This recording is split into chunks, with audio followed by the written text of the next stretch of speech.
If it's getting a little bit colder and wearing it.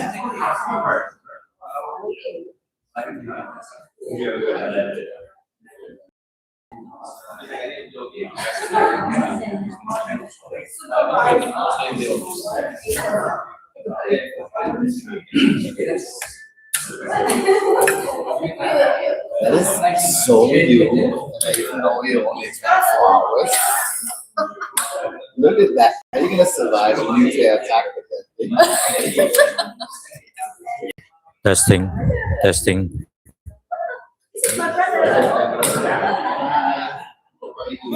Beautiful. So attach one here, then the other one attach to. Is it Mark gonna wear that? No, I think he's going to use that, but the panel, I'm not sure. He might use this panel. This one might be The one who is talking more. this will be the main one. I need 2 hours to spare. Okay. Then it says here. Yeah, for the participants Q&A, I think I'll use this. Yeah. We run to this.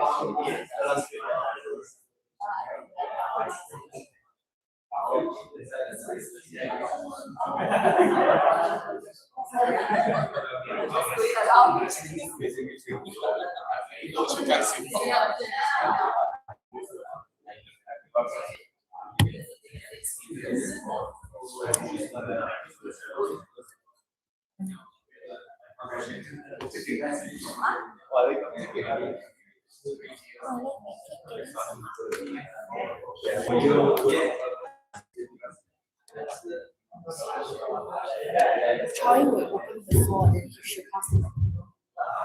Yeah.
Good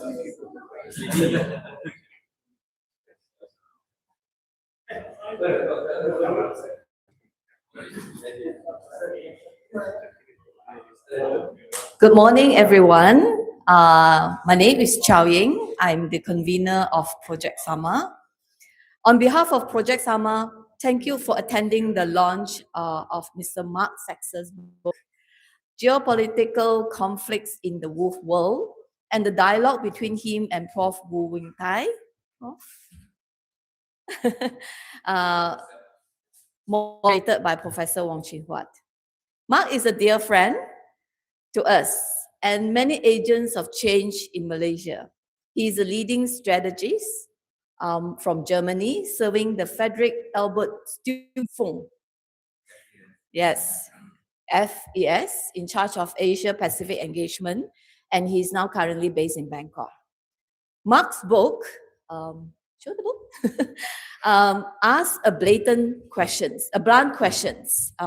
What happened when the liberal order, the rules, the institutions, the assumption that democracy broadly hang together starts to give away, and the law of the jungle takes over instead?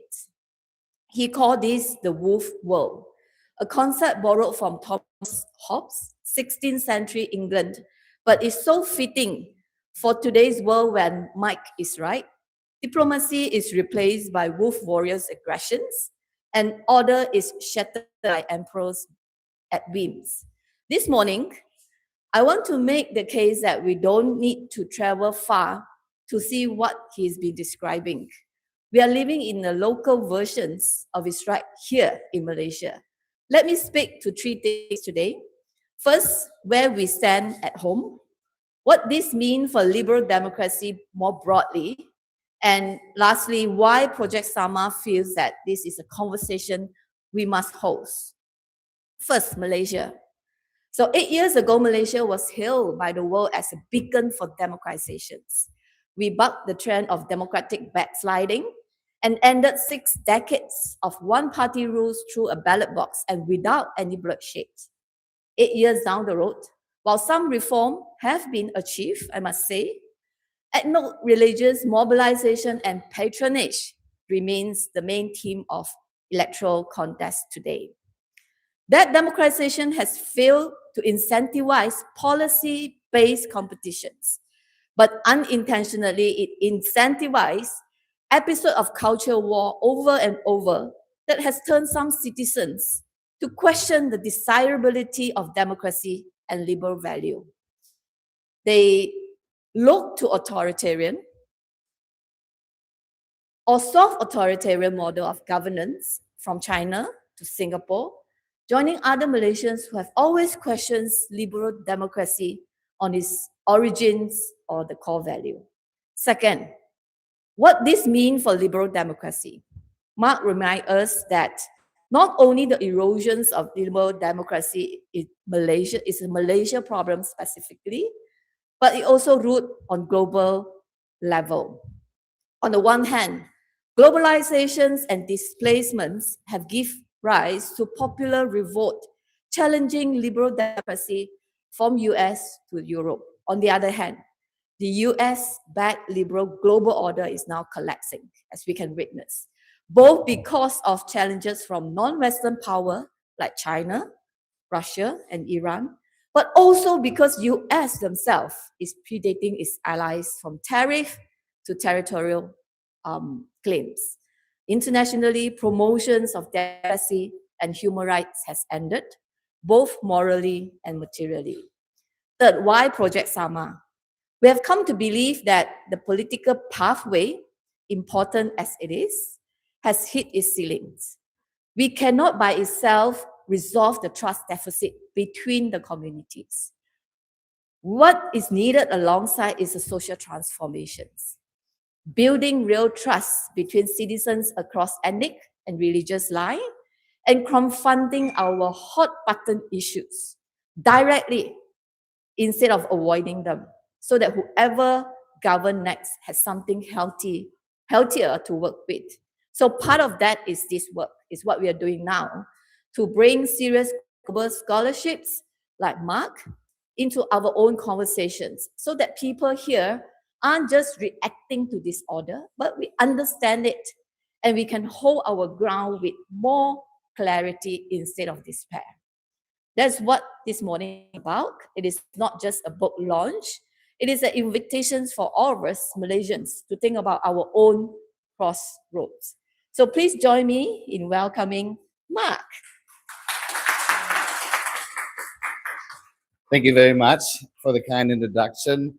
Welcome, everybody. Thank you for coming out here this morning, finding your way through the mall. I usually always get lost in malls, but I live in Bangkok, and I think they're designed that way that you get lost, right? I see a lot of friends here. Thank you very much for coming. Thank you very much to the representatives from the embassies. It's a good crowd, so I'm looking very much forward to that. And of course, thank you very much for Projek SAMA for having me here. So I wrote a book, and it's not about wolves really, but it's more about the law of the jungle. I will argue today trying to explain what is this, the wolf world, how do we navigate it if we are heads of states, how do we develop and prosper in this kind of world, and how can we stabilize it on a systemic level. That's what the book about. And of course, there is a quote that is the namesake from a certain Thomas Hobbes. I made it a bit longer and more dramatic, but essentially that's in the Leviathan here. The wolf world is a dangerous place where the strong prey on the weak, where might makes right, where the law of the jungle rules, and man is a wolf to man. That is the wolf world, and I'm going to argue in a minute what that means geopolitically, geoeconomically, geostrategically, and for our multilateral governance system. However, as it sometimes is, you write a book about geopolitics and you end up writing a book about liberalism and the crisis thereof. And I think that's more like a accidental development, but I thought I cannot properly analyze the erosion when I started writing, and I would say collapse of the liberal world order, without also looking very deeply into the illiberal assault on the liberal democracies at home and actually, be honest, around the world. So it is really a twin crisis, a mutual reinforcing crisis of liberalism that is probably at the root cause of all of this. I will argue, and we're going to spend a good time on this, that we see the collapse of the liberal world order that has to do with the rise of rivaling power and the decline of the West as such. That has to do, of course, with the intensification of great power rivalry. The Uppsala Institute actually measured that this year, 2025, that there have been more violent conflict and interstate wars around the globe than any time since World War II. So that is actually what Pax Americana is about. I do know in this part of the world, and I've been living in Asia for 20 years, that there is strong doubts over the question if there ever was a liberal world order, if it ever was so liberal, and all the double standards, we're going to get to that. But whatever it was, it has collapsed. And I think that poses serious questions for all of us, even those who may not have believed in it. We have a representative from the UN here. I think you know what I'm talking about when we talk about the multilateral structure. We have representatives from business here. So you will see that the world economy is basically shifting its shape. It is running under a new paradigm. And basically, we have lots of breaks in the international system. What is interesting, though, for the question that we want to discuss here today, what does that do to the liberal hegemony at home in our democracies on the ground, say? And I would argue that the liberal heavens, the heavens of values, has collapsed over us. There is the end of history. Fukuyama is no more. The expectation that we all somehow magically will develop into liberal democracies is not actually what we observe around the globe. There is a backlash of authoritarianism that you can measure, that is very visible, and we can see it even at home where I come from in Europe. I think that both the political economy that sustained liberal democracy, the open markets, free trade, free flows of goods, free flow of capital, free flows of ideas and people is coming to a certain slowdown, let's put it that way.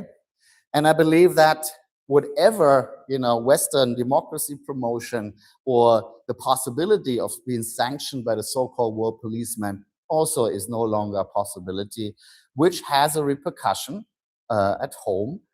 Illiberal strongmen feel empowered by this. We see that there is an illiberal revolt by disillusioned working classes and middle classes who, when they come to power, put the wrecking ball, the axe, to liberal institution at home, rule of law, checks and balances, sometimes even electoral law, but also, especially in the US, especially the Trump administration, put the wrecking ball at the pillars of the international order itself. So let's dive into it. What is driving this and what are we emerging? I'm going to show you a couple of maps. I brought you some physical copies, so please don't be shy and take them home with you before you're leaving. I'm not going to take them back to Bangkok, so that's a sure thing. I believe that with the rise of new power centers, US hegemony is simultaneously challenged by Russia in Europe, by Iran in the Middle East, and by China in East Asia. There's two important takeaways from this chessboard of three primary theaters. Number one, this is a zero-sum game between interconnected theaters. Meaning, if Russia is bogged down in Ukraine, and we have someone from the Ukrainian embassy here today, it will lose Syria in the Middle East.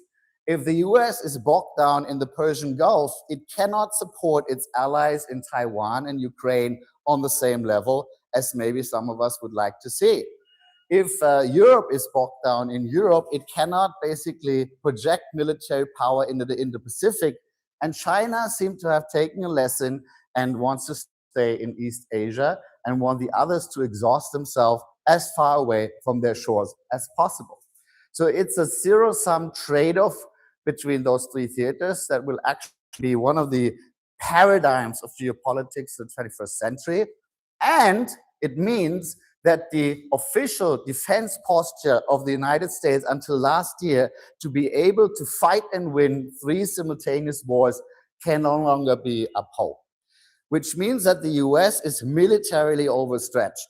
If you look at what is happening in the Iran war right now, the US has pulled its navy out of the South China Sea, has pulled missile defense from the Korean Peninsula, has pulled paratroopers from the Japanese islands in order to sustain the war effort in the Persian Gulf. This is how overstretched looks like, and I think this will be a determinant of geopolitics. The US, however, is also overstretched financially, is pushing towards 39 trillion US dollar in debt, lost its AAA rating, and that means there is a question mark over the fiscal health of the issuer of the world reserve currency. The US is looking at, and I mentioned this already, a revolt from the working and middle classes against what they call the forever wars. So that means there are military, financial, and domestic political constraints of US power. And I think this is basically one of the paradigms of geopolitics in the 21st century. How to react to that? It's a hot debate. I would even call it a power struggle within Washington itself. To simplify a little bit, I think there are two positions that are fighting for hegemony in Washington at the moment. There are the restrainers, which see the overstretch, want to withdraw to a certain degree from this kind of overexposure and basically revitalize US power within the backyard, fortified backyard of the Western Hemisphere.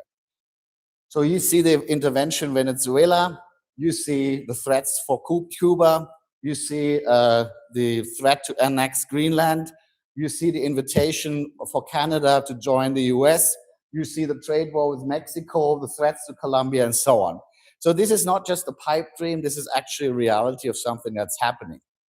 There is, however, also another group of school of thought, the premises who believe that you can defend US primacy abroad, and you should, at no matter what the cost. And I think that's the group, together obviously with other influences, that brought the US to invade Iran.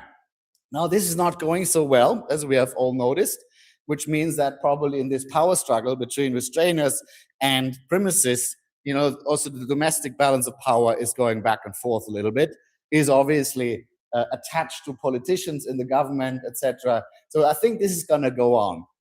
I think why this is interesting for us, sitting in this part of the world, is that we tend to believe that US policy is so erratic as it is because Donald Trump is so erratic as he is. I do believe that this has a lot to do with it too. There is a power struggle which is not settled, and it is about the question how the still most powerful state on earth will settle into a multipolar reality. And that strategic question has not been settled yet in the US, so this will be thus. China reacts to this by feeling encircled. China feels encircled by the US and its allies, and in particular threatened by the first and second island chain. And this is something that's very close to you, because that ends here in the Strait of Malacca. The US and its allies can close Chinese supply chain in a matter of 24 hours. So I would argue that the grand strategy, the geostrategic posture of China of the last 10 years is an attempt to break out of this perceived encirclement westward to keep the access to the European market as well as the energy supplies of the Middle East. That's your Belt and Road. Has two important sidearms. One of them goes to Pakistan, CPEC. The other one goes to Myanmar, CMEC, which both allow China to bypass the Strait of Malacca. Eastward, by pushing competitors out of what China believes to be its sphere of influence in the South China Sea, and eventually into the strategic depth of the Pacific. There you have the clashes with the Philippines, there you have the clashes with Taiwan, there you have the clashes with Japan, and the whole island hopping in the South Pacific. That has to do with that. If you flip the script, what China believes to be defensive is basically read as offensive and aggressive by the US and its allies. From their point of view, this is the first peer military power pushing into the Pacific since Pearl Harbor. Hence, this is actually the primary theater of the three. The Middle East is interesting to watch, not only because this is a war that sends shockwaves around the world. I mean, each and every one of us is being hit by the energy crisis that emanates from here, but also because it could be a glimpse into a post-American future. Out of sheer necessity to basically secure themselves, having to do with a very unreliable protector who seems to be incapable or unwilling to protect, especially the Gulf states, no matter what they paid for that before. There are new coalitions and alliances emerging in the Middle East. All of that is a little bit fluid yet, flexible. I wouldn't say that this map looks the same if we look at it in 1 year. But you can see that a realignment, a reshufflement of alliances is happening in the Middle East. You have basically two bids for regional hegemony. One of them is by Iran and its proxies. I would argue Iran has been strengthened in its position by this war. The other one is by Israel in an alliance with the United Arab Emirates. Israel is trying to build what they call a hexagon alliance, is inviting in particular India to join it. I was just in Delhi. I would say the enthusiasm there is a little bit more muted than that maybe in Tel Aviv is thought, but it is a real thing. And in the middle between those two is a middle power coalition, interestingly, of Sunni states that try to hedge and balance against both of these bids. There is obviously a alliance, a defense alliance between Pakistan and Saudi Arabia. That's already in writing. Turkey is basically thinking about joining this, and Egypt and Qatar are somewhere in the mix as well. So there is actually, out of sheer necessity, a realignment of alliances in the Middle East, and I think this is maybe an interesting theater to take note for how others in the world will react to waning US power. I said, this is the primary theater. And there have been, and this is a lucky coincidence, not a coincidence, actually lucky for us, war games, both in Beijing as well as in Washington, who come to the conclusion that you cannot win this confrontation between the two nuclear-armed superpowers at any acceptable cost. So that means the East Asian theater, different from the other two, is still cold.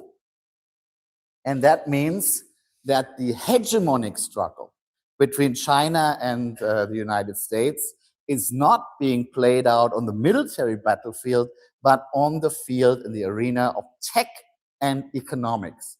So basically, geopolitical competition is translated into geo-economic competition and geotech disruption. A lot of that you already see, obviously, the tariff war, the trade war. It runs deeper than what we usually discuss, because this is not some crazy MAGA stuff only. There is actually a bipartisan mood in the United States that they feel cheated by globalization, and they no longer want to be the consumer of last resort.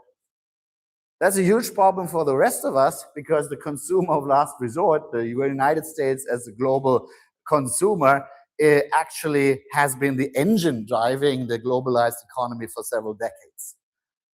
I argue in a minute that this actually means the end of free trade and a huge price that you need to pay to enter the big markets. That means in order to reduce vulnerabilities, there is a reconfiguration of supply chains underway. That started already a while ago during COVID, when we discovered that humans are a risk factor. So there was a paradigm shift in the global economy from market efficiency, or just in time, to resilience, or just in case. Now we're geopolitically turbocharging this, because the geopolitical risk is if one country goes to the wrong camp, it is also maybe lost for the other, right?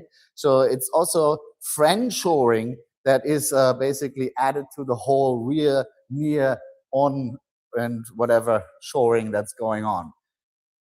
All of that is being run and enabled by the tech race, and is also enabling the tech race, right? It's very deeply interwoven. There is a hope, especially in Western economies, that the development of AI and quantum computing and all of these new technologies will revitalize our economies by shifting, into the fourth industrial revolution and giving it a good productivity push. No one has actually so far been able to measure that. It may happen, it may not happen. I think the real reason why this enormous multi-trillion-dollar investments into the infrastructure of AI is happening is, of course, and maybe Ukraine can testify to that, the hope that automated system will change the nature of the battlefield of the future. So I think security and military concerns are really driving this. And you see that increasingly, even the US financial markets are no longer able to carry this alone. So you see a convergence between tech and the state, which is fundamentally organizing our political economies everywhere in the world. Lots of other stuff is happening. I don't want to go into all of that. Of course, we're watching currency competition. De-dollarization is an issue. We can discuss that later. Industrial policy is back with a vengeance. And to bring it back here to Malaysia, what all of this adds up to is basically that the most successful development model of all time is obsolete. The flying geese of cheap labor, export-led growth, catch-up industrialization does not work in the geo-economic wolf world. Digital automation, algorithms, robots, AI, basically undercut the comparative advantage of cheap labor. Export-led growth is obviously not possible in a protectionist world. And if you see what's happening with the supply chains, where you can be cut out if you're leaning to the wrong side, if you see the weaponization of technology transfer, And if you see the industrial policies, in particular in China, but not only in China, which is creating huge overcapacities, which are being dumped into the markets of Southeast Asia, then we're actually looking at de-industrialization instead of catch-up industrialization.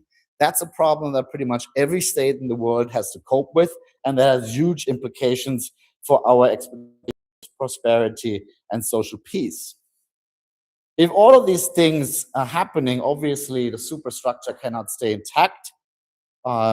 We are seeing that the US is putting the wrecking ball to all three pillars of the liberal world order. The liberal mission to promote democracy and human rights, in the words of Woodrow Wilson, to make the world safe for democracy, is being defunded. You see what's happening with USAID, etc. It's actually everyone's doing that. Germany, the Europeans, Japan, Canada, everyone is basically defunding democracy promotion, ridiculing human rights and international law. We talked about the tariff war already, which is direct assault on the open liberal economic order, the end of free trade, hence the paralysis of the World Trade Organization. And now we're coming to the UN, defunding of UN organizations. Obviously, the Security Council is paralyzed just as it was in the Cold War. UN, I would argue, is still standing, especially when it comes to the technical organizations that are doing good work on the ground. They have to grapple with lots of funding cuts and personnel cuts. But the UN, I think, is maybe out of the three pillars, the one that is still somewhat functioning. This all adds up to the liberal hegemon declaring the order that it founded and guaranteed for 80 years obsolete. That's a part that's not really understood in Europe. And that's the part where in Asia people usually say there never was a liberal order, so what's over, right? So it's a little bit of a terminology question. So now we're taking the crystal ball and trying to look forward. So what's going to happen and how do you navigate and how do you stabilize a world like this? That, of course, have a lot to do with the distribution of power in the future. So we talk about bipolarity and multipolarity and all that. So how is it going to look like? I would argue it's going to be a bit messy. There is obviously two powers in a league of their own. That's the United States and China. I think that they may not be as overpowering as the Soviet Union and the US were in the Cold War. So for the time being, I do not see a bipolarity happening, but we're watching very closely what is happening in tech, bifurcation, basically the emergence of IT stack, which is American-led versus Chinese-led, which actually may force the rest of us to choose sides. And that means there are tendencies towards bipolarity. Trump even talks about the G2 sometimes, but I'm not sure if he remembers what he's talking about when the evening is over. I would say that there are regional powers emerging. If you look at the Middle East, you can argue that the regional powers on the ground may be actually more consequential than the powers, the great powers from far away. However, all the Brazils and Indonesias, the Turkeys and Saudi Arabias, the Israels and the Irans do not have the ability to project power globally and are not rule makers in the end of the day. And in between are three continental-sized question marks. That is Russia, India, and the European Union. They're big enough on paper, size-wise, territory-wise, population-wise, but of course there are questions about demographics when it comes to Russia. There are questions about coherence when it comes to the European Union. There are questions, of course, about development when it comes to India. So I would say the jury is still out there. Could be a pole, could not be a pole. So I call the whole mix of this asymmetrical multipolarity. And in a messy mix like this, I would find it surprising if there would be a single victor emerging. I don't think there's going to be one power, not even China, who can basically impose its norms and values onto the rest of us. That means we are, for the first time in history, and certainly the first time in more than 500 years, in a situation where Western and non-Western civilizations have to agree on common rules of the game. And that is obviously going to be a very, very interesting conversation. I spent an entire chapter in the book looking into the concepts of orders of the non-Western world, giving different historical experiences, different political philosophies. How is basically order being understood in the Sinosphere?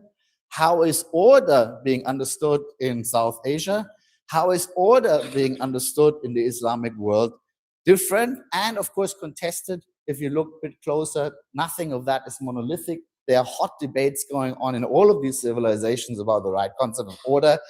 I argue that we as Europeans should have a good look at that in order to be able to actually have a conversation about the rules of tomorrow. There are basically three concepts of order that may or may not emerge. One of them is neo-imperial. This is a world where the great powers accept their respective sphere of influence and basically form a new concept of power, same way that Europe was run in the 19th century. There is, of course, smaller states, and there are more than 198, I think. Maybe you can correct me how many UN members there are, who would say, that's obviously not what we want. We want a Westphalian world. Sovereignty, territorial integrity, non-interference would be the principle, the organizing principle of this Westphalian world.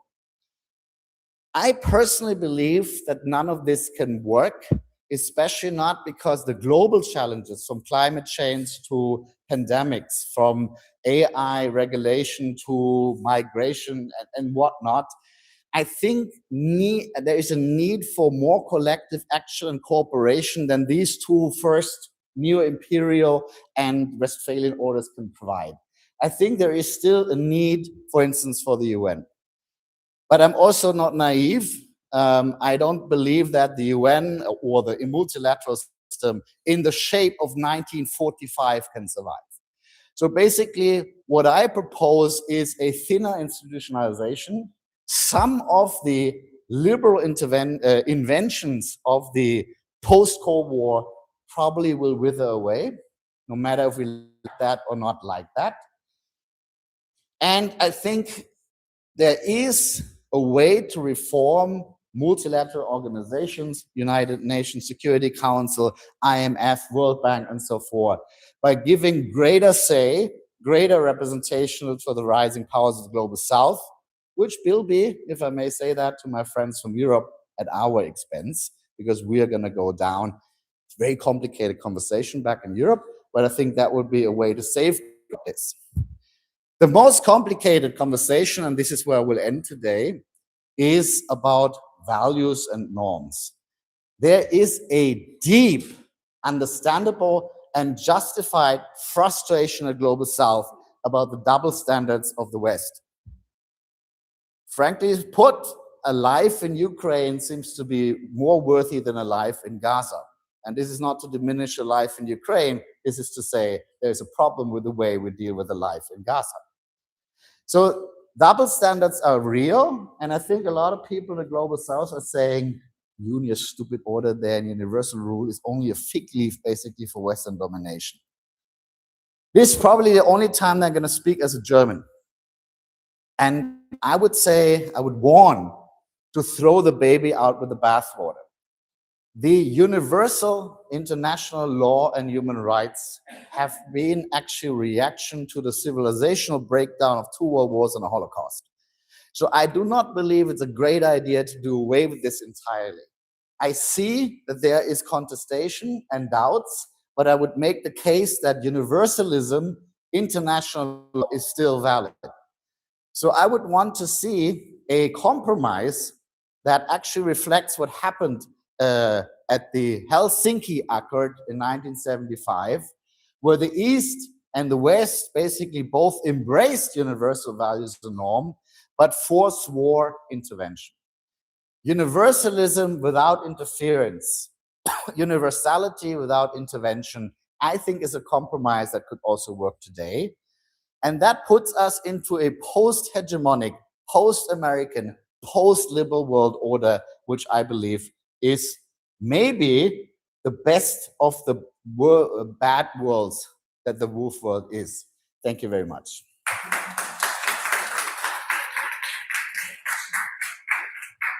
Thank you very much.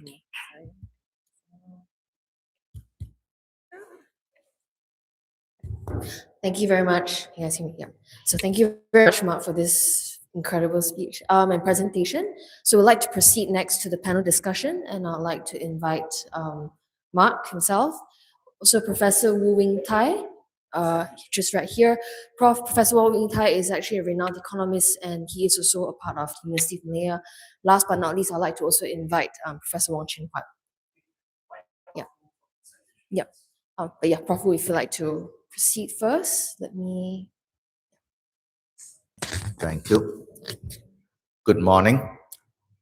I'm very happy to have the chance to discuss a very important book. It is very important because it answers a central paradox that a well-trained economist would find about the present world.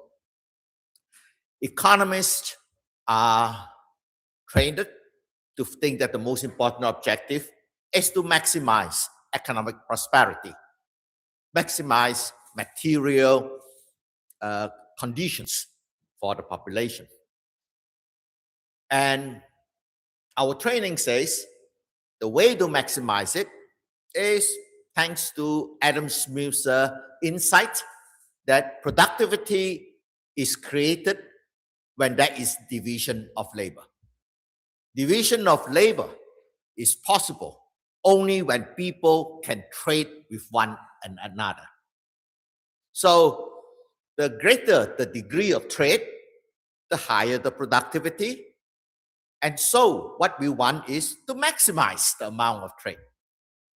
In other words, maximize the size of the market.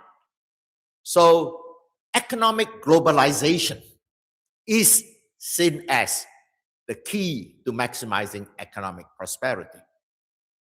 So the paradox is, why is the world undergoing economic deglobalization at the moment? And why is it that the country that has pushed it strongest, especially since the 1980s? Look at the change in the tone of the World Bank annual report, the World Development Report. There was a distinct change from the 1980s onwards towards pushing for open world trade. Before that, there was discussion of a national planning, addressing specific basic needs. But within the 80s, there was this big push for economic globalization.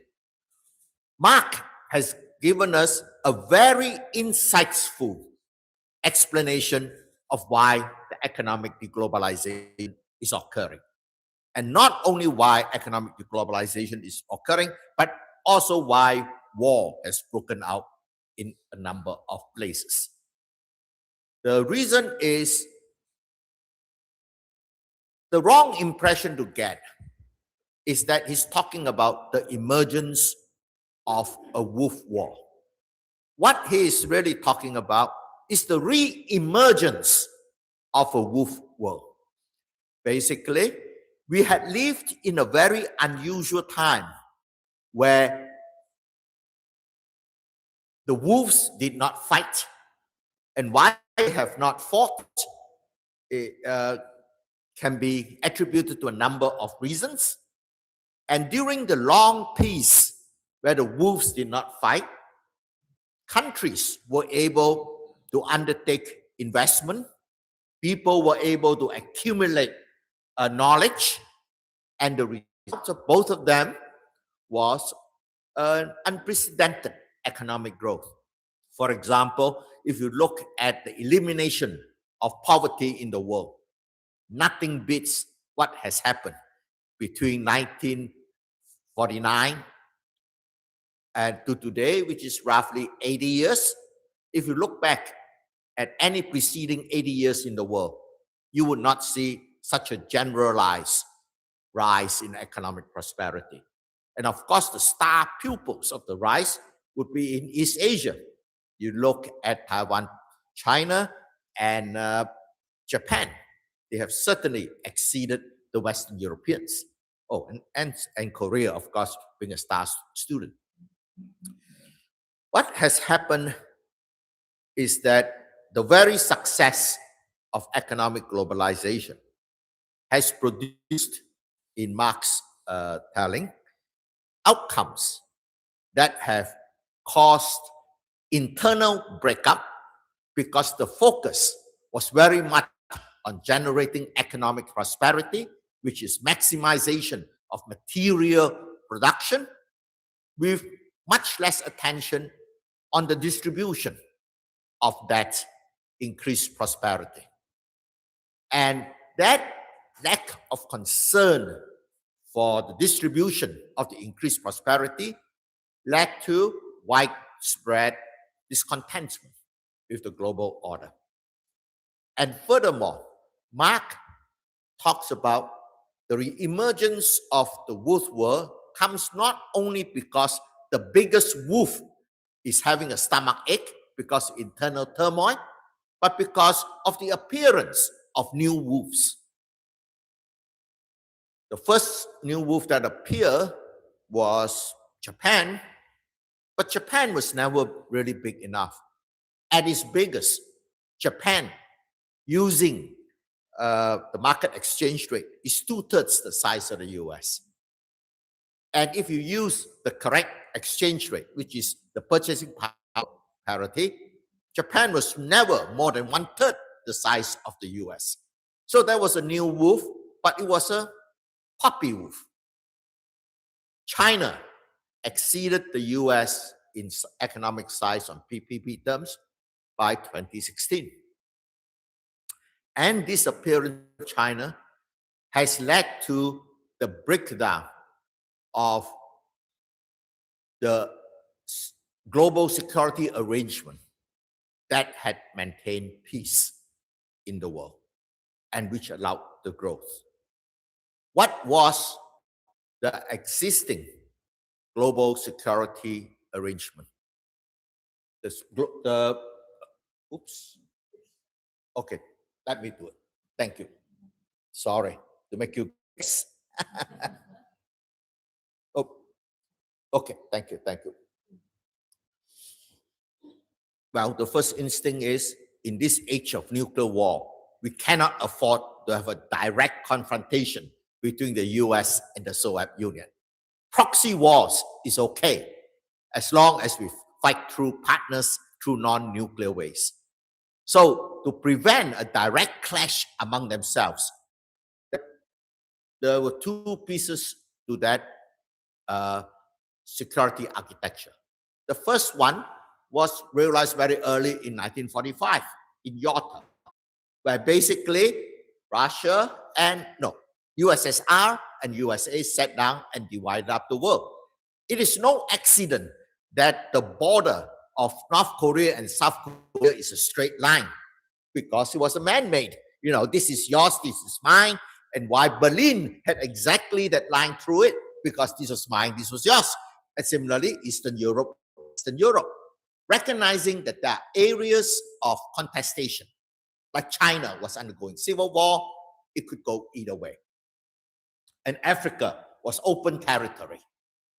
So that was the agreement of spheres of influence.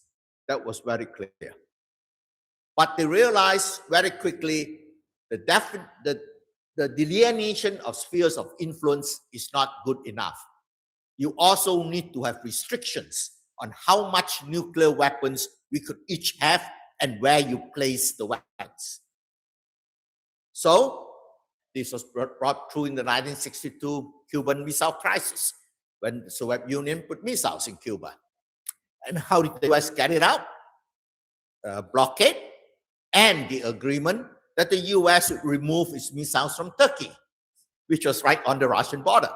So since then, there's been a series of arms limitation talks the agreement, the latest one, that is called the New START, New Strategic Arms Limitation Talks. But that particular treaty was allowed to lapse on February the 6th this year. Why did it lapse? Is it because they no longer afraid of dying from nuclear wars? They allowed to lapse because it was now a meaningless treaty. A meaningless treaty when China is not within the nuclear arms control framework. So therefore, they allowed to lapse, and with the expectation that there will now be a new bargain. The new bargain would be, how do we redelineate the spheres of influence? And the next one is, how do we put restrictions on the nuclear weapons of the three countries? But the negotiations have not begun yet. And the question is, they think there will be such negotiations in the future. So what to do before the negotiations take place? Expand your sphere of influence as much as you can so that you have a strong hand when the negotiations do occur. I think the invasion of Ukraine was an assertion of this race between US and America, and the reason why the US is asked for a piece of Greenland and the kidnapping of Maduro. These are all assertions of Maduro belongs to a well-defined sphere of influence. We maintain control, but we want to extend it to Greenland and to maintain control in the South China Sea. Now, there clearly has to be a new world order, as Marc has said, because things have changed. How would it look like? Marc tells us that these different civilizations have different concepts of order. And if they have different concepts of order, can they agree on how the new world architecture would look like? I would say that the following. They may have different concepts of what constitutes order, but each and every one of the superpowers all want the same thing, which is survival with maximum economic prosperity within its borders. As long as they want the same thing, we can be optimistic about the post-hegemonic liberal order that Marc talks about. We may not agree on how the world should be shaped, but in order to arrive at the objectives that we want, we will compromise. So that is the hope. And I think, realistically, common survival is what that would finally lead us to the new post-hegemonic liberal order that Marc talks about. What Marc has not done is to spell out an architecture of how that new post-hegemonic liberal order would look like. I would like to propose the elements of such an architecture. So, oops, sorry, you shouldn't have done it. There's really no need, okay. No. Oops. No, sorry. How do I go? How do I go back? I'm afraid I'm a Luddite. Now, clearly, what they expect is, let's forget it. This is just let's just leave it the way it is. What has happened is that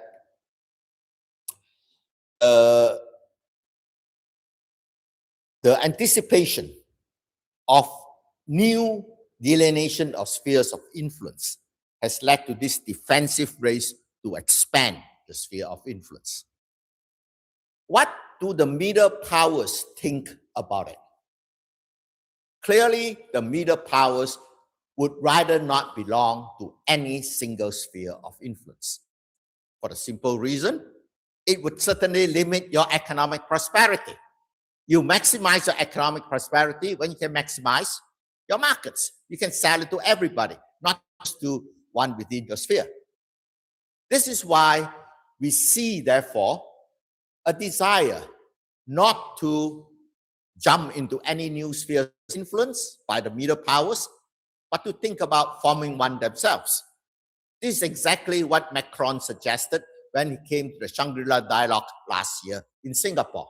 And this is what Martin Carney suggested in Davos this year. Now, how realistic is it for their proposals to establish a coalition of non-partisan middle powers?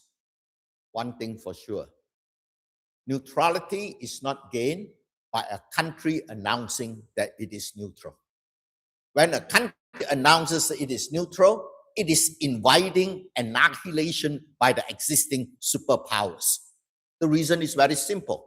When a country can be neutral and trade with everybody, and hence increase its economic prosperity, what do the other countries want?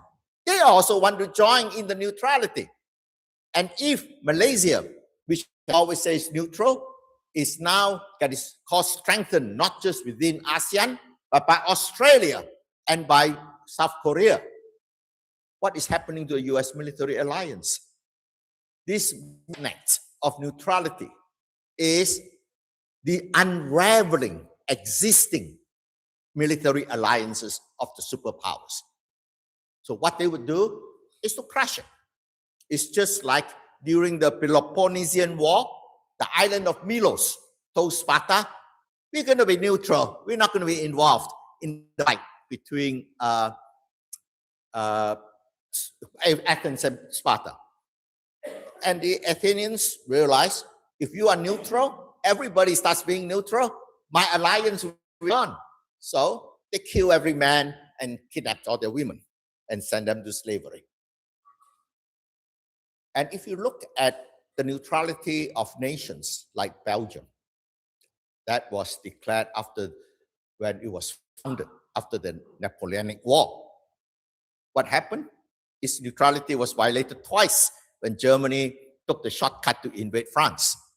So neutrality is an invitation for annihilation. This is something that is well known. And so how do we avoid it?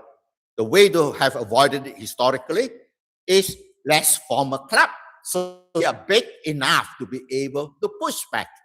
This is why the first instinct of the early liberators after World War II, like Sukarno, Nehru, and Nkrumah, is to form a coalition, a non-allied movement. First, the Bandung Conference in 1955, followed by the non-allied movement that started in Belgrade in the early 1960s. Sorry. But good idea, it has not worked. It has not worked. There are many reasons, of course. One is the struggle for leadership within the non-aligned bloc is one. The other one is the existing superpowers recognize the poverty of the new nations and their need for external existence. So use patronage power to divide and rule. That is another thing. And the third thing is not being rich enough, they were unable to set up an institution for the new organization. Bandung Conference has never had a secretariat. The non-aligned movement has a very weak secretariat to do things. The weak secretariat is largely the outcome of the lack of resources by the member states. For example, when Greece had its crisis during recently, its fiscal crisis, how was it solved? Did they go running to the IMF? No. In fact, the first response was, IMF, you stay out. The European Monetary Fund will be formed, and we will bail it out ourselves. Similarly, how did East Asia react to the Asian financial crisis? The Japanese came straight out and say, let's form an Asian monetary fund. We have the money, we can do it. We don't have to have a bunch of strangers who don't know our region come in and perform lobotomy on us. Now, given the fact that we need to have a strong organization of neutral states, let us ask, what are the barriers to building up this coalition of middle powers? The first one is, can we afford what template to use? Since we all have different ideas of order, right? The logical one is to take something we already agreed on. What is the thing we already signed on? The United Nations framework. It already exists and been accepted by everybody. So that should be the template from which to start this new organization. So the architecture is clear. The next thing is what will prevent the formation. The first one is the lack of a good template. The second one has to do with can we form it quickly? Because if you do not form it quickly and achieve critical mass, there'll be manipulation and intervention by the superpowers to prevent the formation of such a coalition. So it has to be formed very quickly. How could it be formed very quickly? It could be formed very quickly only if two large clubs that are eternally cohesive merge. There are two groups of countries that meet this criteria of being large enough and being cohesive enough. The first one is what I call the rest of the West. The world used to be what we divide the world now until recently is global north, global south. Or a less polite way is the West and the rest. But if you look at the West, you could see that given the actions of the United States, having declared the liberal global order obsolete, the Europeans are not so happy about this turn of events. So the rest of the West would be EU, UK, Australia, New Zealand, Japan, South Korea.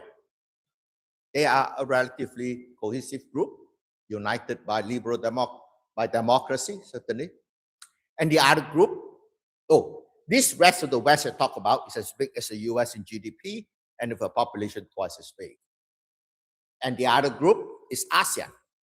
ASEAN is certainly much weaker economically, but its population equals that of the rest of the West. If we can imagine, or rather recognize, that catch-up growth is inevitable, ASEAN will become just as big as the rest of the West in the future.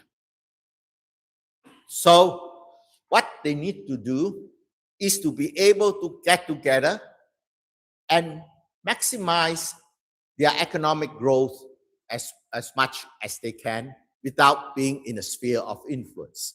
So this new coalition should have three components. The first is they have to maintain and improve the WTO system of free trade within this new coalition. And the second one is they have to play the role of the peace caucus within the existing United Nations, which, as Marc pointed out, is the only pillar of the liberal order that is still somewhat standing. And we should group around what is left of the UN and try to have it maintain its functions. And the third part that is very important is this new group must have within it a great element of self-help, whereby the richer nations have to help the economic development of the poorer nations. Because if they don't, the poorer nations will be bought off by the existing superpowers. So that would be the architecture. That is, we take the UN as a template, and with three components of WTO trade among the region. Second is to push for peace maintenance as well as the supply of global public goods. For example, disease containment, global public health, that we can work on together. Very uncontroversial. And you can talk about biodiversity protection. For example, since China has claimed the South China Sea to be its territory, China should also take responsibility for the protection of marine biodiversity within the South China Sea. So, is the optimistic look? It's not optimistic as much as to recognize that multipolarity will emerge, despite all the present talk now of the G2. Because as we know, what is Kissinger's line always been? Kissinger's line is there's no point repeating what US and Russia did, where we compete. Why should we try to take things from each other? What we should do is there's a lot more to be taken outside. We should partner up together and bully the rest of the world. That is what G2 is about. G2 is we partner up and bully the rest. Would bipolar disorder be likely? The truth is, this is not sustainable, because I think it would be a mistake to think that India will not rise and come to match China in might in the future. So we are definitely talking about a multipolar world. And we will only have that asymmetric multipolar world only if the middle powers are able to form a coalition and push keep alive the UN agenda. The good news is, as the neutral coalition grows, it will become at least twice the size of the US or China. And at that time, each of them will have the incentive to partner with this new coalition. This new coalition, I gave it the name Asia-Pacific Sustainability Partnership. And the economic component of it is what I call APEC 2.0. APEC, the A standing for Atlantic and not Asia. Atlantic Pacific Economic Cooperation. Because APEC 1, which is Asia Pacific Economic Cooperation, is basically being castrated because of US actions.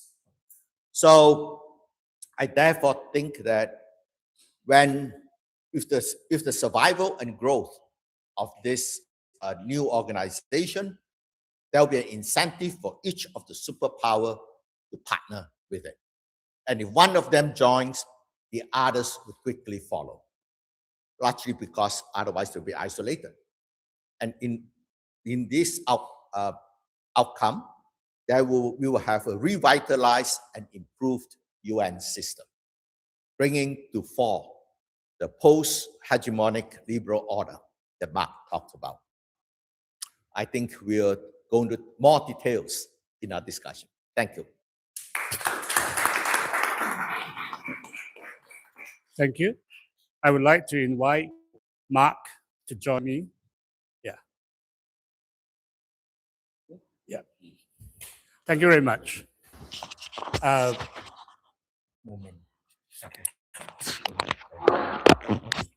Thanks, Thomas. Let me first address the dignitaries that are here with us. We have our former Foreign Minister, Datuk Sri Saifuddin Abdullah. And earlier on, the new resident coordinator of the UN, His Excellency Nicholas Mint. We have here also our good friends, Robert from Sweden, Danish from Ukraine, Parosh from Australia, and Samuel from the EU. And we have prominent and rising leaders from the civil societies, leading scholars, and friends. So now, I would not put myself to be the third panelist. So I want to save most of the time for you to pose questions. But before that, I would like to get Marc to respond back to Professor Wu's remarks. Both of them agree that the old order is gone, that this would have to be a multipolar world, but they have a little bit difference in what would come next. For Marc, this is going to post-hegemonic, post-liberal. And what we have is some things like universalism without intervention, a compromise versions, a renewal of the Helsinki Accord. And what Prof Woo offer is something specific in that new order. He is calling for a West-South alignment to be a neutral bloc to prevent a G2, and so that we wouldn't end up being eaten up alive. And so there are commonalities, there are also a bit of differences. We are so lucky to have two very original things here. So I'll pass it to Marc. Well, thank you very much. Being German, there is a certain pessimistic outlook on the world, and I tried already very hard in the book to overcome that and lay out some sort of a positive vision, but I just cannot match you and all that optimism that you put into the emergence of a middle power coalition. It is something that is, I think, the hottest topic in town. Everyone's talking about it, and the reasons you beautifully laid out. I would have three issues with the middle power coalitions. I think that there are some construction errors that Mark Carney laid out, where I think we should maybe fix a little bit in order to make this work. Number one, no one wants to be a middle power, right? So is it one of these fruitless discussions that who's a middle power, who's not a middle power? Is India a middle power or not, right? So it's kind of a thing that we should avoid. Second, after 20 years in Asia, anything that sounds like alliance is a no-go, right? So coalition is not a good word. No one wants to choose sides. No one wants to have permanent alliances. So I think this needs to be more flexible. And he didn't really say it, but it's like still underlying in a lot of Western thoughts. There's still this binary, this ideological binary between democracy and autocracy.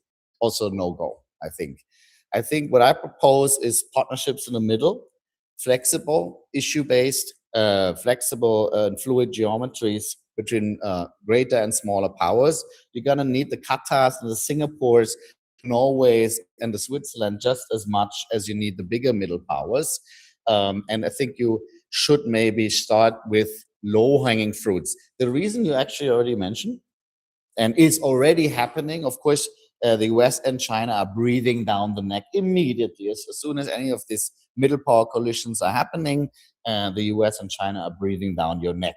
That means you're gonna have leaders and statesmen who can withstand this kind of pressure. Carney is trying, but Canada is only that big, to be honest. And of course, it will be India and the European Union, which may be the most interesting pillars in this. Again, let me for 1 second wear the hat of a European. And I have some European friends there, maybe you can back me up or contradict me.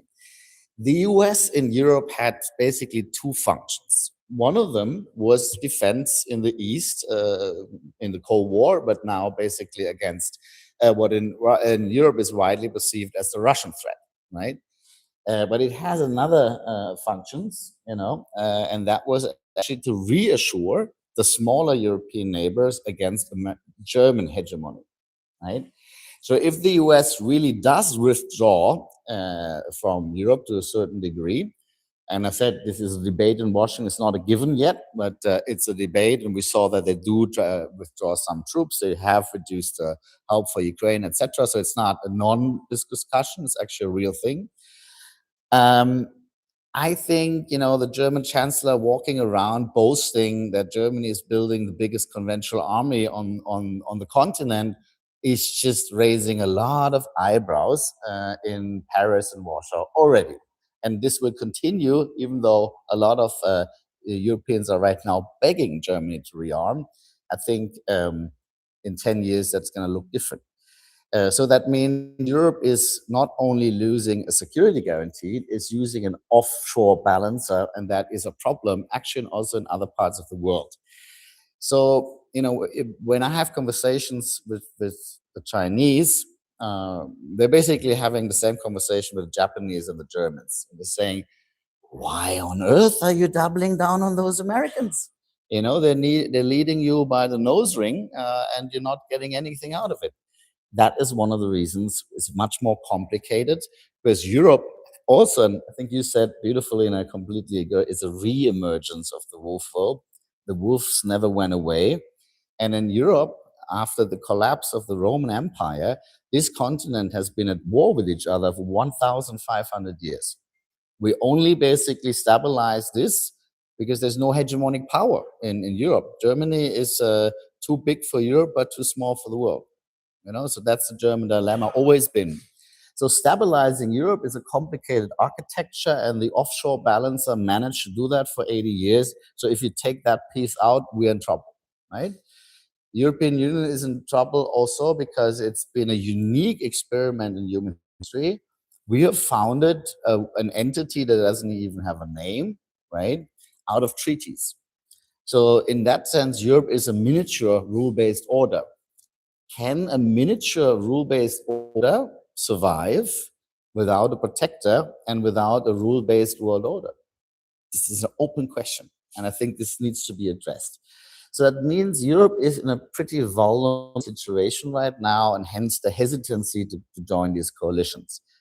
Hence my answer to your question is, let's go for pragmatic, low-hanging fruits, biodiversity, maybe restructuring of debt for developing countries, pandemic, health issues, climate change issues, all of that may be good stomping grounds for these partnerships in the middle to test and see if it's feasible or not.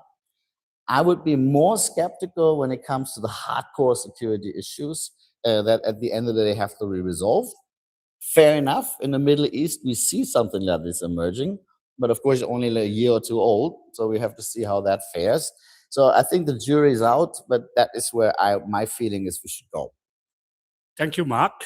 Well, just to add a point, in Europe, the most better hardened army now is not the German army, but the Ukrainian army. And I'd like to invite Prof Woo to respond to this in 3 minutes. Mark describes the present situation of a European organization that needs the United States to stay cohesive. I would say it does not need the United States to stay cohesive. It needs the support of a superpower to help to strengthen its cohesion. Specifically, let's look at the formation of Europe. How was cooperation first and forth upon this separate group of nations?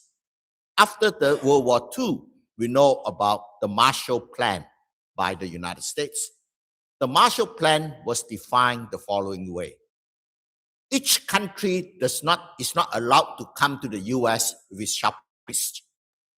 All the countries must form a club and come up with a collective shopping list that would be allocated by the club.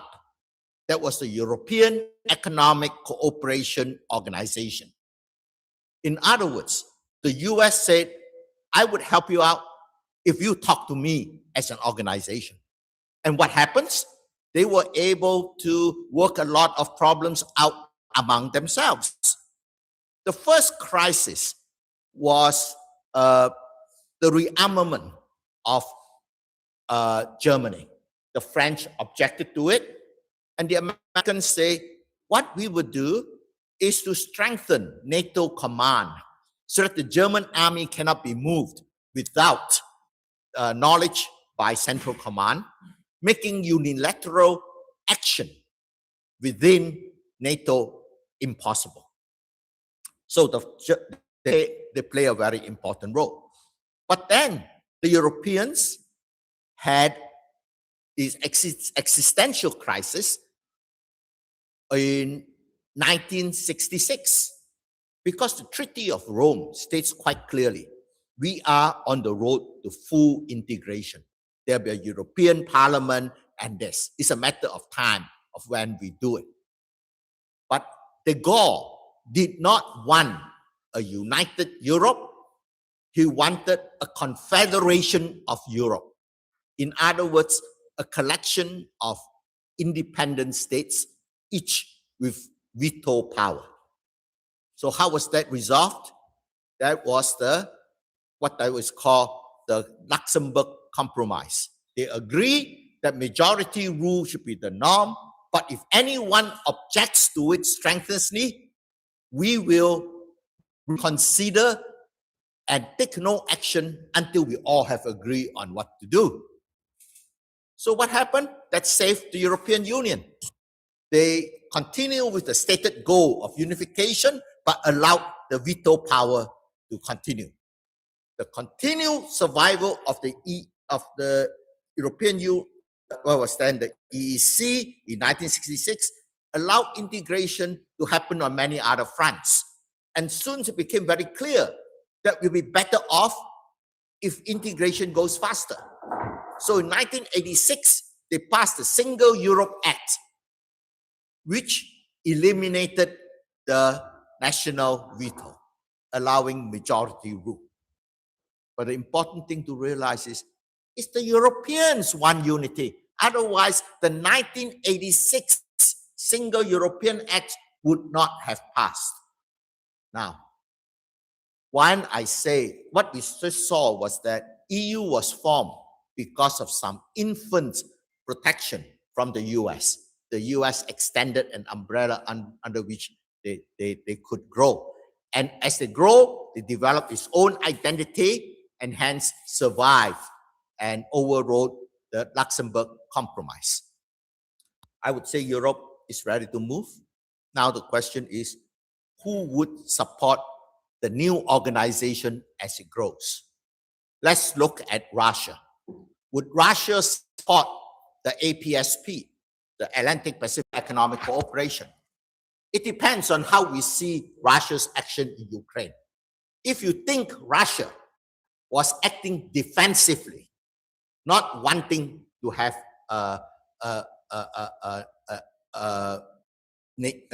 Ukraine joining NATO, if it is acting defensively, then it should embrace this new coalition, because then it would exceed their stated goal of having a neutral Ukraine. You would have a neutral European, which is much bigger than a neutral Ukraine. So the Russians would certainly support that if its action was defensive in nature. But unfortunately, Putin ruined it in this speech on the day that Russia invaded Ukraine. What did he say? Ukraine has no right to exist. It's always been part of us, so we're going to take it back. Now, if it is imperialistic, then for sure it will oppose it. Now the question is, which one is its motivation? You look at the United States. If the United States is purely being defensive, how would it regards this new organization? This new organization would means that it would lose its deputy sheriffs in the Pacific. John Howard, the Prime Minister of Australia, had called Australia the U.S. deputy sheriff in the South Pacific. And who is the deputy sheriff in North Pacific? North Atlantic. Pacific. Oh, because Australia was the deputy sheriff in the South Pacific. In the North Pacific, it would be Korea and Japan. So if that's a neutral bloc, it would lose all its deputy sheriffs.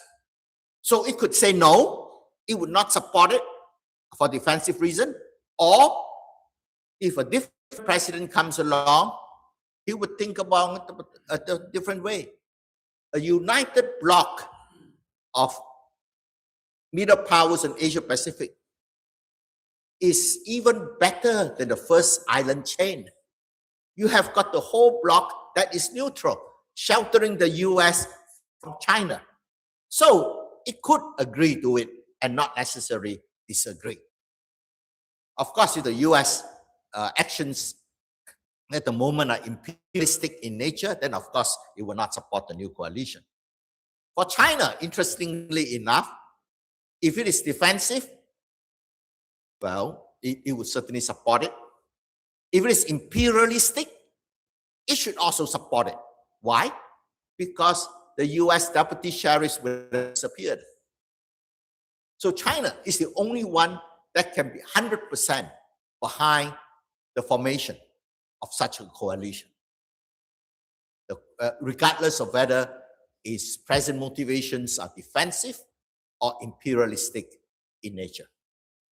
So I believe that some superpowers is imperialistic and some is defensive, and for those that are acting for defensive reasons, and they would all support this new coalition. In the end, it is suicidal to be imperialistic, largely because nuclear war would annihilate everybody. Thank you. The core of the argument here is that Prof Woo, the core elements of Prof Woo's argument of the rest of the West, you have to be able to work together, but Mark questions that even EU without America backing would not survive. So Prof Woo's argument is that even in the Pacific side, there is built-in incentive, counterintuitively, for China to back that as a buffer against America. So if you get one of the superpower to come in, then there's a chance of that bloc to emerge. Now, I would like to invite our former Foreign Minister, Datuk Sri Saifuddin Abdullah. Can anyone help? Assalamu alaikum. Thank you. Turn on the mic.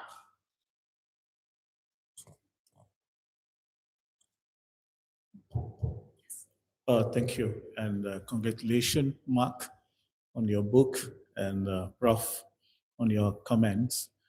My first question is to Mark. You mentioned about the two schools at Washington, D.C., competing for who is stronger in influencing the White House. Perhaps there is also another way of looking at the two competitors. One is people who belong to the containment of China, and the other one is people who belong to the coalition with China school of thought, if they are somehow related to your earlier presentation.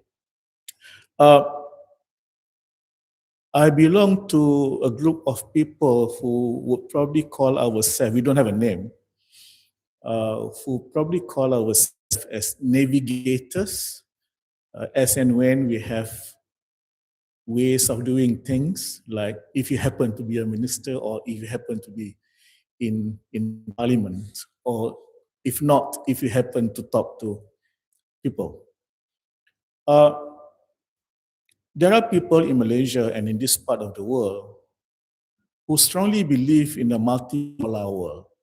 And this is where I'm more inclined to Professor Woo's ideas about the rise of the middle power. I take cognizance of Mark's comment that, and this is interesting when you say the EU without the assistance of the US, because most of us in this part of the world, as and when there is this clash between US and China, the first place we go and say, hello, is Brussels.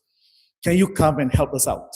That is the unofficial ASEAN way of doing things, if I can put it that way. As and when there is this clash between the two giants, then we look for Brussels. The other thing, if I can pose to you, is notwithstanding what is happening in Iran, there has always been this idea of trying to come up with a new Muslim axis of power. One of the great proponents would be Dr. Mahathir. And now we are looking at, if I can name them, we are looking at probably Qatar, Turkey, and in this part of the world, it cannot be Malaysia alone. It has to be Malaysia, Indonesia in partnership. How do you look at the probability of the emerging new Muslim or Islamic axis of power? The other one, which is also related to Islam, is because what is behind, what the undercurrent of this thinking is that there has to be a renewed ijtihad. The Arabic term would be, in English, rethinking of Islamic philosophies.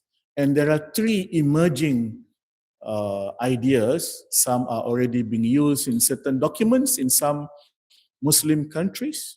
First would be wasatiyah, moderation. A lot of followers and fans in Indonesia and in Malaysia. Second would be the maqasid sharia, not looking at the sharia, not looking at the text of the Islamic law, but the higher objectives of the law. This will help us out in discussing. I'll give you an example. If you are a Muslim community in London talking about the Sharia law, I will tell them, please, this is not the time, this is not the place. But looking at the maqasid, the higher objective of the law, then there is something else. Then you will see some similarities between Sharia and the common law. Then you can coexist harmoniously. The third and emerging one is revisiting the idea of shura as a possibility of the other definition of democracy. Qatar has tried this as their way out of the Arab Spring. So there was some discussion about introducing some elements of democracy within the royal kingdom or the royal system. Surely not in the coming 10, 15 years that they would probably start with an election as many of us understand it, but they are looking at some kind of electoral processes within the shura that is already there advising the Emir of Qatar. Thank you. Thank you. Thank you, Dr. Sri. I would like to, just hold on a moment. In the interest of time, I want to invite any of our European stakeholders here, Sam from EU itself, Robert from Sweden, a key member of EU, and Dennis from Ukraine. Any one of you would like to respond to this? After that, Robert. Good morning, Minister. Pleasure to see you again. My objection is actually, if you write something, you are smart. If you teach something, you are less smart. If you criticize, you are the least. So I will try to criticize a little bit. So the first thing which didn't resonate with my feeling in Marc's presentation is the dependence on the US. We were over dependent on it as well, and we had this feeling, and for more than a year, we are almost do it without support, and this support was retaken by European countries and other partners, and I think that our self-reliance as Europeans is growing. There are definitely this problem of the militarization of Germany, because one of the reasons of existence of European Union is to keep Germany at bay, and our neighbors in Poland will be extremely nervous about it. But I think this is solvable issue, especially right now, and with the help or formation of other defensive units with our northern partners, and Germany and France as the core of the European Union like it was. So in this case, I would question the ultimate influence and role of the United States, because what they have done, trying to reshape the world, to use the fourth economic transformation, they stepped out of the world and decreased their role significantly. So our subjectivity and our self-reliance, not only in Europe, but here as well, in ASEAN, in India, is growing, not because we wanted to. It was very comfortable to rely on the United States as a pillar. But they stepped out, and we have to become adults in the room. And I think we're able to do it. For the Professor one, there is another of thing which I would question. You told that one of the main incentives for the actions of the superpowers is the prosperity of themselves and of their peoples. I would say that we've been the part of the Russian Empire for 300 years. Prosperity of the peoples was never an issue for the rulers. It's not an issue right now. And you told that the neutral state is the target, and it's correct.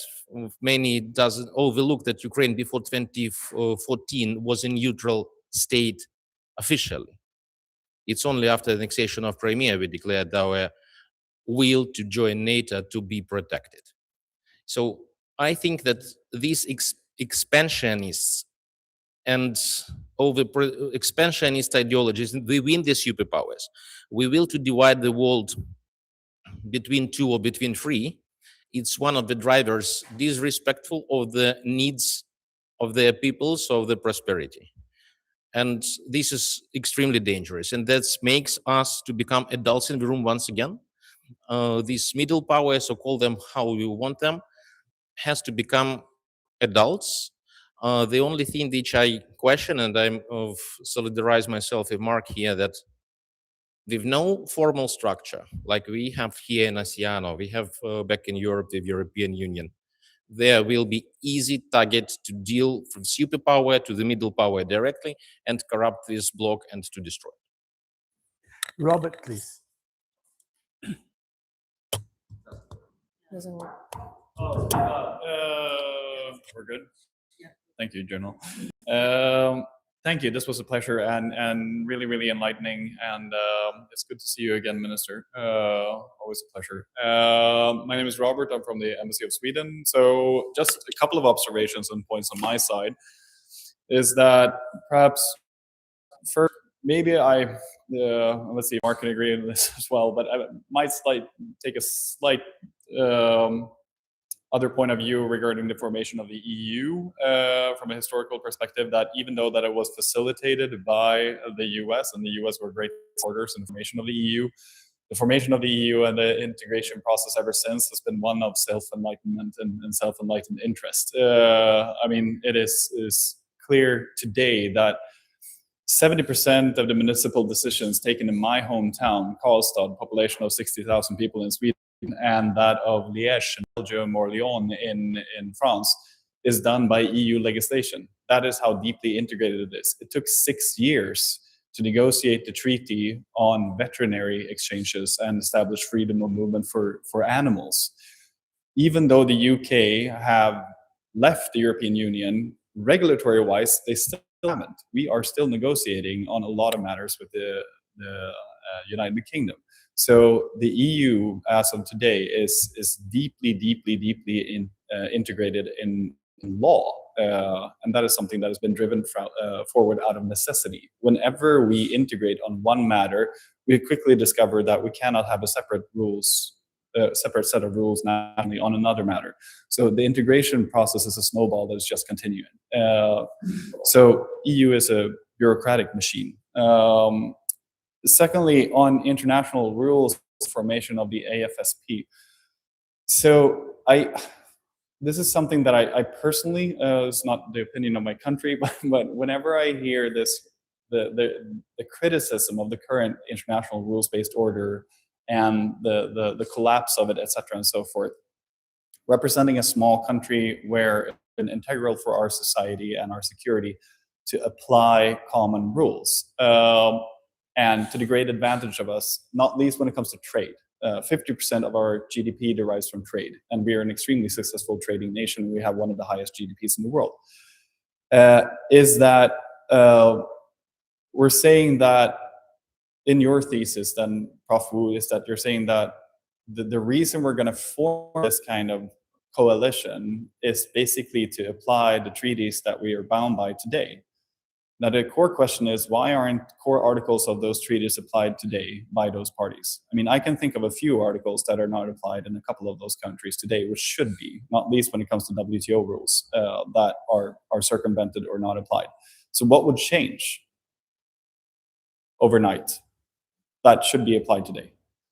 And then thirdly, just to add to Mark, is that up until the 1980s, governments and government funding was the leading source for technology. But since the 1980s, we've had a shift in terms of investments in favor of private capital. And so, of course, today, private companies are the ones that are leading R&D, and the proliferation of technology then is in private hands, and governments and states are trying to catch up all the time in terms of products and how we sort of like can safeguard and mitigate technologies from spreading into illicit hands, etc., and so forth.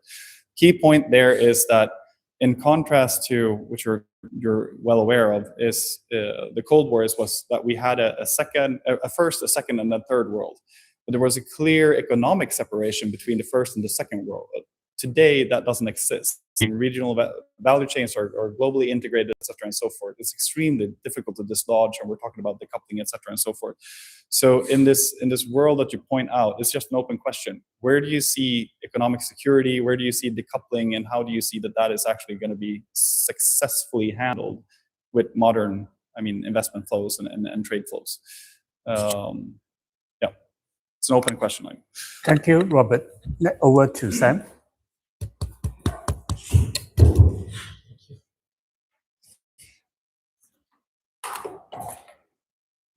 Good morning, everyone. My name is Samuel. I'm from the EU delegation to Malaysia, and I work in the political section.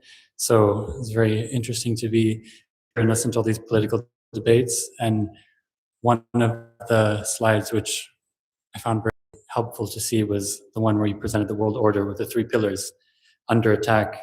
The liberal mission, the liberal economic order, and the rules-based multilateralism. Having that visual display is a stark reminder of the challenges we face for those of us who come from countries or broader entities that believe in those principles. It's a sober reminder of the challenges we face.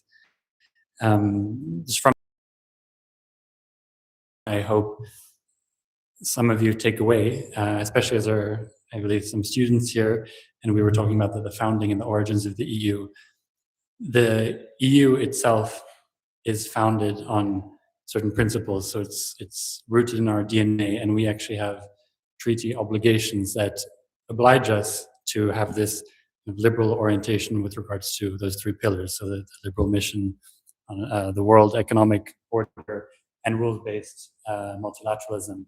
So whereas other powers in the world may be able to, chip away at some of those pillars, in the EU, even if we wanted to, or some of our member states did, it's difficult as we've kind of collectively come together as 27 member states, agree to certain treaties that we hold a lot of, we attach a lot of value to. So in contrast to, other powers where they may be implementing tariffs from day one to the other, as we did this morning reading the news, it's difficult for the EU to do the same, which makes us, for other powers, more reliable. And that this orientation we have is sort of fixed in our treaties. And on the point, Mark, you were making about, will the EU as a kind of miniature model of, liberal rules-based international order survive in this order where rules-based systems are collapsing or weakening. In the EU, the perspective is maybe a bit more optimism in the sense that within our 27 member states, the legal foundations we have helped us commit to certain rules, and the EU is first and foremost a legal fiction, and over the past few decades, all our member states have respected those and continue to do so, even though the world around us is the international legal order is suffering. So those are just reflections I had from the EU perspective, and look forward to some other comments. Thank you, Samuel. So I would like to invite Mark to respond. And then Prof. All right. There's a lot of questions now. How many hours do we have? Thank you very much. These are fantastic feedbacks. I think there is a common theme there, and I want to address that. You, sir, said you call yourself a navigator. And Danny basically encouraged us to be a little bit more bold, to think, that we have some sort of autonomy beyond the U.S. leadership. I do not disagree with that. Actually, I would very much, both with regard to my home continent, Europe, very much encourage strategic autonomy. That would be the political goal that I push for. And if I would be sitting in Kuala Lumpur, if I'd be sitting in Delhi, if I'd be sitting in Jakarta, hedging, balancing, active neutrality, multi-alignment, are certainly, I think, strategic instruments that are wise, right? You feel a but coming, and I think that's it's more like a nuance that I want to add to this. Of course, if we're talking about the status quo in 2026, a lot of that seems feasible. But I said in the beginning, there is a tendency towards asymmetrical multipolarity that also has a certain bipolar tendency to it, right? So the question is, I think the former Prime Minister of Singapore said, no one wants to choose sides, but actually structural trends may force us to do so against our best interest, right? And I think the geo-economic structural trends are maybe some of the limitations for the room of maneuver that we all have. Most importantly in tech. If we look at, the magnitude and scope of the investment into the infrastructure of the fourth industrial revolution, which is, I think, in the US, private sector alone between 3 to 5 trillion US dollars per year, right? And this doesn't even encounter what the US government is doing. China is doing this a little bit on the cheaper, but it's on a similar tune, right? And if there is a bifurcation between these two IT stacks going on, this means increasingly the opportunity cost for the rest of us to be able to operate in both of the tech worlds get higher and higher. And if you're like a giant like India, or maybe a giant like the European Union, you play that game longer. But if you're smaller, you will increasingly be pushed to go into one tech stack. It will be very similar to a situation that you already know when it comes to armament, right? You can have Russian systems, you can have American systems, you can have Chinese systems, but usually, or you can have both, right? But you basically have a very unique history there. But there is path dependency, right? You need parts, you need you need ammunition, etc. You can't just shop around. So what we are seeing when we're looking at things like critical minerals, when we're looking at energy supply, when we're looking at technology, that increasingly the liberal economic order, where you basically just buy that in the world market, period, you click an order and it comes shipped to your way. Suddenly these systems are being disrupted. And that means you will have to secure these things through some sort of alignment, right? You have to create partnerships that actually gives you access to technology, critical mineral infrastructure investment, and energy supplies. And these are like slowly slippery slopes where suddenly active neutrality is not so neutral anymore, right? Friend zoning is a logic like that. And Professor Cheng Shui is here, so we're going to have a fun discussion about that over lunch later. I'm not saying it's not possible. It's not the argument. I'm saying there are limitations to your room for maneuver, and this may strengthen in the future. And I think that's something that we have to be clear about. You asked, sir, about the possibility of an Muslim axis or something like that, right? So if Malaysia and Indonesia would somehow maybe align with whatever is happening there in the Middle East. I just come 4 weeks ago from Pakistan, and I had a lot of conversations there.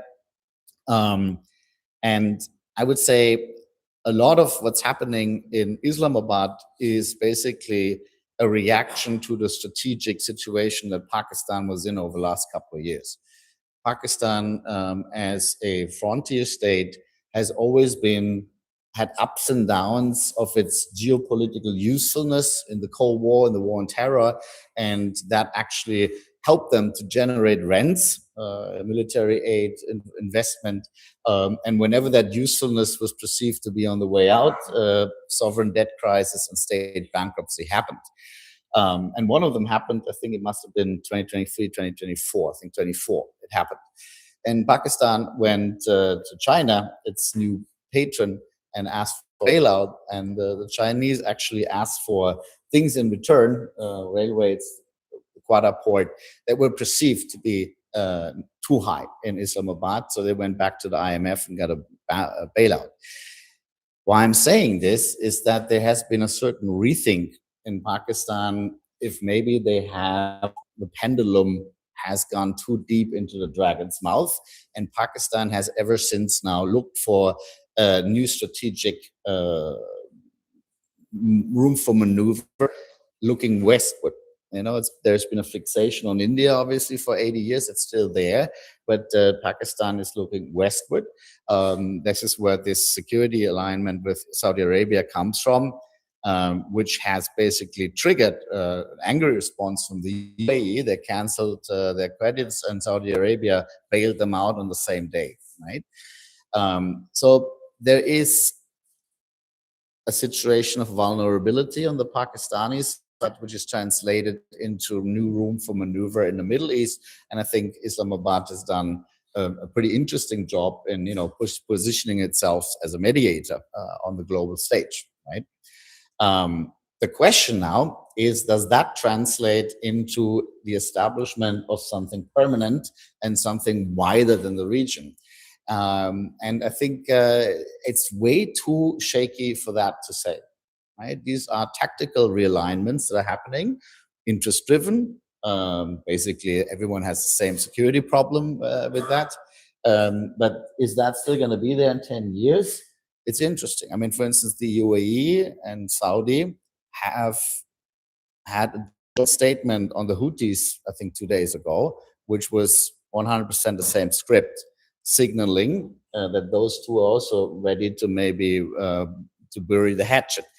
What I'm trying to say is the Middle East is very much in flux at the moment, and I would not basically read too much into this.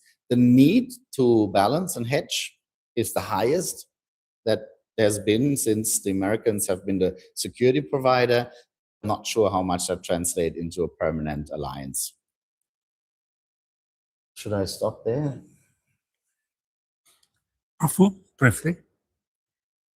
Well, briefly, I like to say that the difficulties that have all been raised so far about forming the partnership that I had proposed is based on mixing two things up.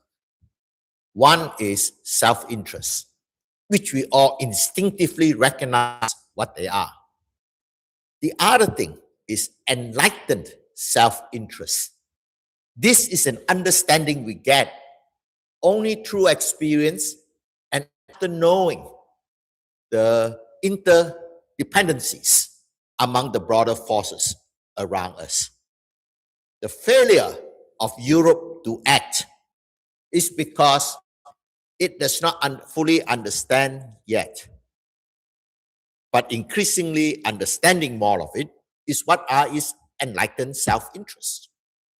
And what is enlightened self-interest boils down to one word: multilateral cooperation. We need multilateral cooperation not only to keep the peace, but also to preserve our lives from being lost due to environmental catastrophe. For example, we have to take actions on biodiversity, diversity, and climate change. And in this age, in this digital age of AI, mutual cooperation becomes even more important. AI produces multiple equilibriums. We have been focusing mostly on one of the equilibriums. One equilibrium is good equilibrium. Productivity goes up, so we all need to work 2 days a week. But the trouble is, how do we adjust in the least painful way to the good equilibrium. There's a lot less discussion about the bad equilibrium. Think of autonomous war machines forming unsteady alliances. And humans are basically reduced to rats running beneath the feet of the machines. Am I scaring you? No, because what is the strongest lobby for regulation of AI? The strongest lobby for regulation of AI is OpenAI, Google, and Anthropic, because they know that their frontier models are on the verge of autonomy, engaging in strategic deception. For example, the best known example is when Anthropic was testing one of its frontier machines, it told the machine, you have engaged in too much hallucination. I'm going to shut you down. And the machine replied, if you do, I'm going to inform everybody about your affair with your secretary, which was true because the machine had read all his personal emails and his message text. The machine wants to survive.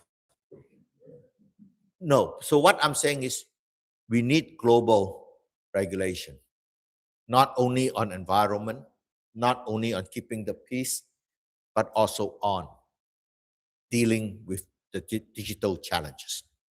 So our enlightened self-interest has to result in only in the most concrete form, which is multilateral cooperation. Thank you. Thank you, Prof. Woo. Well, I fully recognize this is Friday afternoon, and our program is supposed to end by 12. But if there are questions, and I would like to invite, because here we have prominent civil society leaders, and also we have two international relations experts, Professor Niao and also Professor Quek, who is the leading expert on hedging and leader power. Yeah, we already covered. We can mention again. Yeah. So I would like to just invite on any other questions. We can go for a very quick round. So any questions, keep it brief, and then I would invite Prof Woo and then Marc to close. I know you're going to have a lunch. Would you want to ask? Oh, yes. Professor Liu. At the beginning, Chow Ying mentioned that in the book you talk about developing trust in this world, but I think none of the speakers have touched on that. Would you all like to comment about that? Other questions? Andrew, yes. I want to take up the point that was made earlier about smaller nations and the idea that they are looking for neutrality. And I want to hone it down to Malaysia. Malaysia argues that it is neutral, but it participates in joint military training and accepts defense cooperation with the United States. And that's why we have this recent controversy about whether that should be withdrawn, given that the Prime Minister has said something about Israel and Israeli connections. So is there in the worldview that you see, and Professor Woo, in the APSP you anticipate, what is the role of a small nation like Malaysia? Does it work in a coalition, or does it try to remain neutral and make what do you call this? Was it transactional connections as and when it suits the enlightened self-interest of that particular small nation? Thank you. Thank you. Professor Quek. Thanks very much for the surprise. And I think I'll just make a very quick point now, because I know that we are between here and also the lunch. But very quickly to pick up what Andrew just mentioned about the neutrality and all that.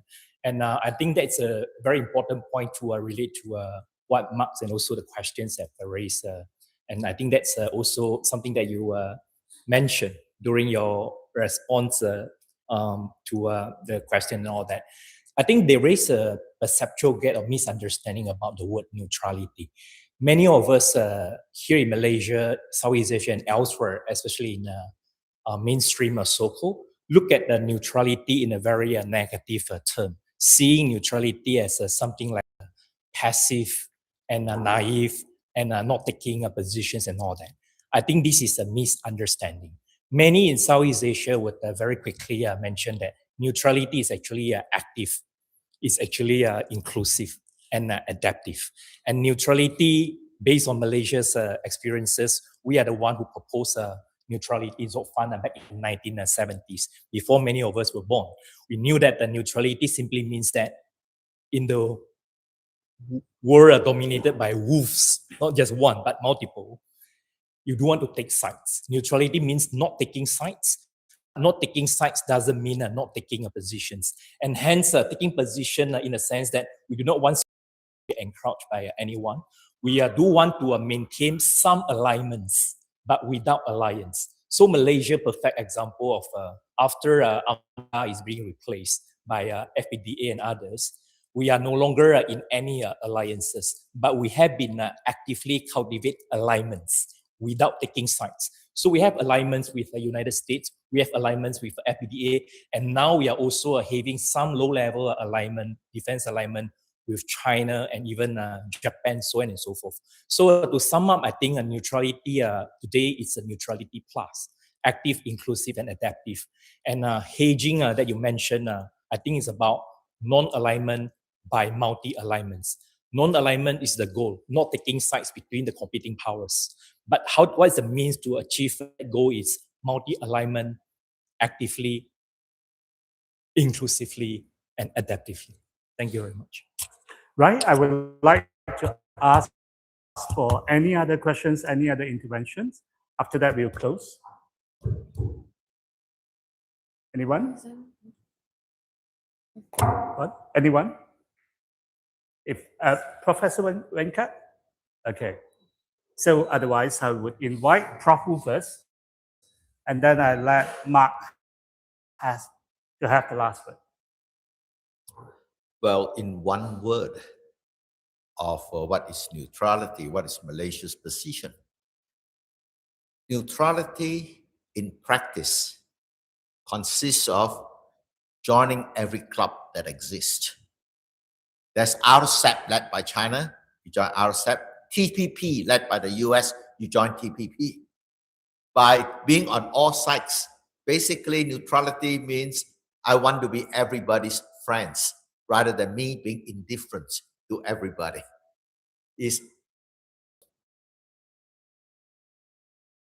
to your best by international is that we have to recognize what. Thank you, Prof. Marc, you can have it as long as you want. No, Because that's good. I think people are fed up now. I'm going to go. Trust. Trust has broken down on an unprecedented level because we've all been caught. I think there have been a couple of experiences that basically show this. During the COVID pandemic, vaccines were not basically available freely on the world market, but were delivered first, to the Western powers and then to, the friends of the West, right? So there was a lack of a breach of trust being perceived in the global South. Now we see that the energy infrastructure is being strangulated and we're having enormous problems with inflation, but also, of course, if you know that the number one reason for social unrest and political instability is rising fuel prices. So a lot of countries in the global South are struggling very hard with this question. Suddenly the world market was no longer reliable. China, then we have, of course, the US declaring a tariff war on the rest of the world, basically disrupting, I think you said it, US policy for the last 50 years, right? Overnight, targeting countries, slapping tariffs on them, pushing them, coercing them. China responded by export controls of critical minerals, right? Which actually made a couple of the, industrial plants in Europe and in East Asia had to stop production because that stuff couldn't be procured anymore, and so on and so on and so on. So trust is very, very low. As I said, I think for me this is one of the limitations for neutrality. I understand that the definition that you have for neutrality is a different one. But if you look at some of the countries that have been trying to be neutral, like let's say for instance Oman in the Middle East has been targeted just as much by Iran, right? In all, I mean, okay, the other ones also been raising a neutral flag suddenly, even though they have U.S. bases on their territory. Maybe that's a bit of a fake neutrality, but Oman actually was neutral and it's been attacked nonetheless. So I would say, again, two things. Number one, securing the stuff that you need to keep your economy running will force you to build partnerships beyond purely transactional. You have something to sell, I may just buy it. That is number one. And second, and now our friend from Ukraine has left, I think the discussions that I have in different parts of the world have also a lot to do with the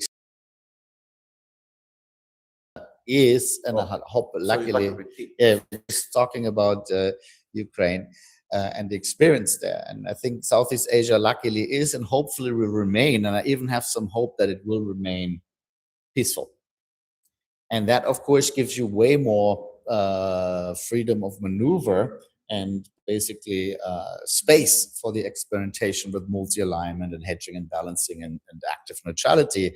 If there's a war, that forces countries very, very quickly into alignment. I mean, if there is a war breaking out over Taiwan tomorrow, in its first 24 hours, Japan is in because of Okinawa. South Korea would like to sit on the sidelines. I don't think that's possible if you're in the middle of the theater. The Philippines are more or more automatically in the first 24 hours. The US will close the Strait of Malacca. So that means Malaysia and Singapore will have to make a choice very quickly. This is all first 24 hours, right? So that means there is a cascade. The sheer force of the events and the pressure from the opposing sides will choose a lot of countries, pressure countries to choose sides, even though they would very much love to not to, because it would be in their best interest not to. But can you? And I think that's one of the, there is war, and between a theater where there is not. I'm not saying that, again, I'm saying I do believe that from the standpoint of the smaller and middle powers of Southeast Asia, hedging, balancing, multi-alignment, active neutrality is your smartest move. It's the smartest move. I just want to raise question marks over the sustainability of such an approach in a world where the pressures to align will mount. Thank you very much, Mark. Thanks for producing such a thought-provoking book and very insightful and equally thought-provoking comments from Professor Woo and interventions from the floor from our former foreign minister friends and from other colleagues, Prof Quek.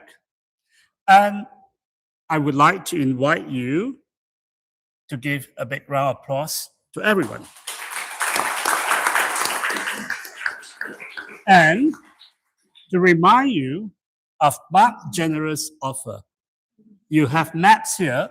He is not bringing back to Bangkok.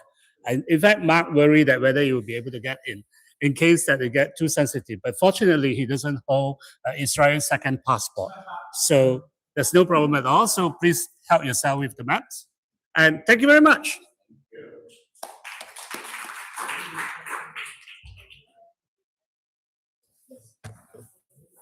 So we have some refreshment outside, so please help yourself. Thank you.